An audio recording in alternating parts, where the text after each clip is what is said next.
জানেন কিনা আমি জানি না, বিএনপি বোধহয় একমাত্র রাজনৈতিক দল যার মাসে 4 দিন স্ট্যান্ডিং কমিটির মিটিং হয়।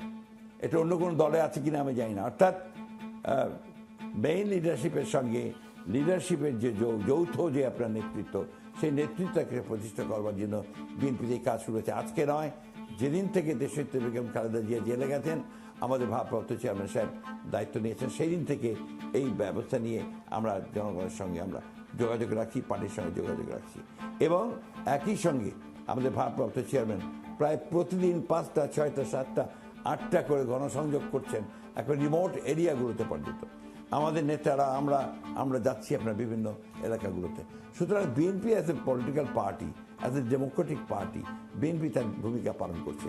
আপনি একটা জিনিস সবসময় মনে রাখা দরকার আমাদের সকলের, যে বিএনপি একটা রাজনৈতিক দল, যে দলটি কিন্তু আপনার মাল্টি পার্টি সিস্টেম এখানে নিয়ে এসেছে, বহুদলীয় গণতন্ত্রকে প্রবর্তন করেছে। বিএনপি সেই রাজনৈতিক দল যে দল আপনার এখানে মিডিয়াকে স্বাধীনতা দিয়েছে।